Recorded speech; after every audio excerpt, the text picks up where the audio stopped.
His last request. His dog.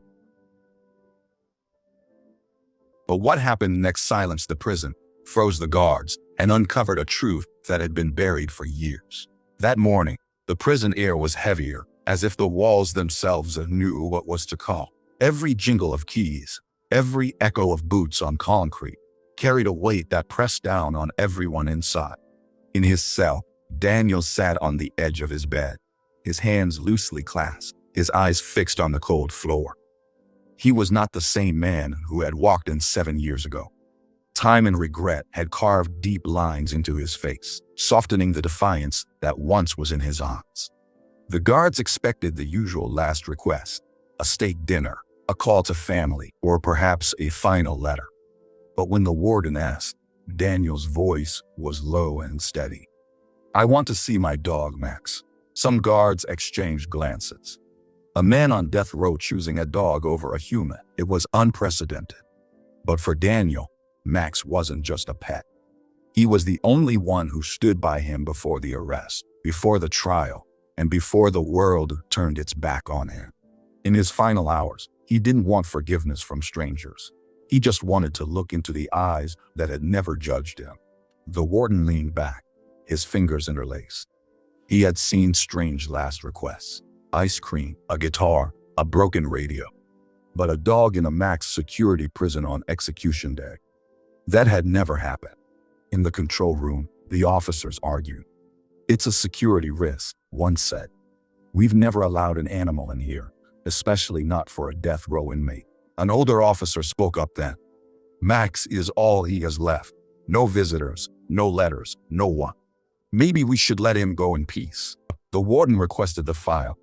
Daniel's record was clean. No fights, no infractions, no escape attempts. In the personal notes, it stated he owned an 8-year-old German Shepherd named Max, and the dog was taken at the time of arrest. After a long silence, the warden nodded. "All right, but under strict supervision and in the yard for 10 minutes only." The news spread quickly. Some guards shook their heads.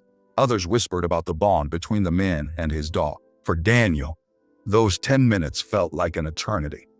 Somewhere out there, Max was on his way, and neither of them knew how much this moment would change everything. The prison yard stood still as a distant gate creaked open. Daniel stood a few feet from a lone chair, his wrists loosely cuffed in front of him, his eyes fixed on the entrance. Then he saw him. Max entered at a trot, his black and brown fur gleaming in the dim morning light. 2 officers flanked him, holding his leash, but it was clear Max had already spotted his owner. His ears shot forward, and his tail began to wag, slowly at first, then faster and faster. Daniel's breath caught in his throat. Unmistakable.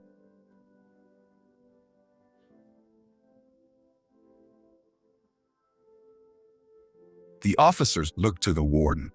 A single nod, the leash went slack. Max lunged forward. Daniel fell to his knees the moment the dog hit his chest, pressing his head into Daniel's shoulder and whining, a sound mixed with joy and sorrow. For a moment, no prison, no countdown, no death warrant. Just a man and his dog. Daniel buried his face in the dog's thick fur, inhaling the scent of old memories flooding back. Long walks, muddy paws, quiet nights where Max's steady breathing kept him from falling apart. But then Max froze. His body went rigid, his tail stopping mid-wag, his ears swiveled, and a deep growl rumbled from his chest. Daniel felt it before he heard it. Max was no longer looking at him, but had fixed his gaze on a man standing 10 feet away. Officer Jenkins was tall, stiff, his hands clasped in front of him. The growl deepened, and his teeth glinted in a silent warning. The guard shifted nervously. "Control your dog," one of them muttered, stepping forward. But Daniel put a hand on Max's back and whispered, "Easy, Max. It's okay." But it wasn't. Max had never barked like that without reason. Jenkins avoided his gaze, his jaw tight. Daniel's thoughts raced. He knew his dog's instincts, and Max was never wrong. For the first time that morning, he grew curious. Something about the man agitated Max, and in a place where every second counted, instincts, especially a dog's, could mean a lot. Max remained tense, his body angled toward the gate where Jenkins had disappeared. Officer Ramirez, a guard Daniel had always treated with respect, approached him and said quietly, "Your dog's got a good nose. What's his problem with Jenkins?" Daniel shrugged, careful not to show his own agitation. "Max doesn't bark at strangers for fun," Ramirez frowned. "The strange thing is, Jenkins was on duty the night of your arrest, but he never reported it." The words came out heavy. Daniel kept his eyes on Max, but his mind was racing. If Jenkins was there, why wasn't it in the report?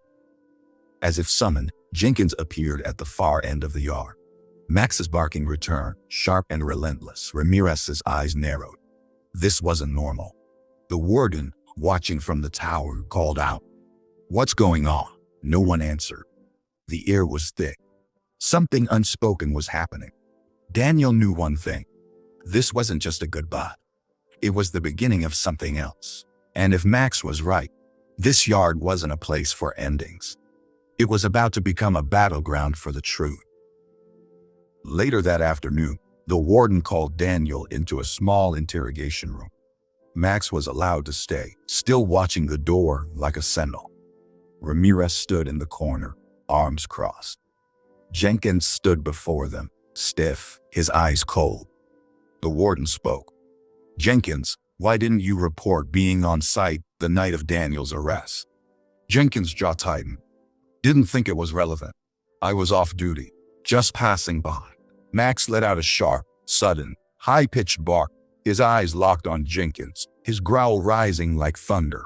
"A witness just came forward who saw a man matching your description leaving Daniel's house moments before we arrived." The warden said, "We are reopening the case. The execution is postponed." Daniel felt the air return to his lungs. Not freedom, not yet, but hope. Jenkins glared at him, but it didn't matter. For the first time in years, the truth found its way into the light, and it all started with a dog who refused to forget. The investigation moved quickly. The new witness, the re-examined fingerprints, they weren't Daniel's. They matched Jenkins. Jenkins planted evidence. He had committed the crime, so he was arrested, charged with the same murder Daniel had been convicted of. The prosecution dropped the charges. The prison gates that had so recently been the end of Daniel's life opened for his release. And there, just beyond the fence, was Max, tail wagging, eyes bright. Daniel dropped to his knees, buried his face in the fur, and whispered, "We made it, buddy. We made it." He stepped forward. No restraints, no guards, no walls. Just open sky and their footsteps on empty ground. The world hadn't changed much, but Daniel had. He was no longer a man on death row. He was the man his dog had believed in all along.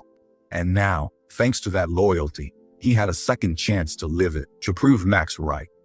This story reminds us that love needs no words, and loyalty doesn't care about courtrooms or time. Sometimes the truth doesn't come from a witness stand, but from a dog who remembers. If this story touched you, don't hesitate to like, share, and subscribe. Follow us for more moving and incredible stories of courage, loyalty, and second chances. Your next journey begins now on the screen before you.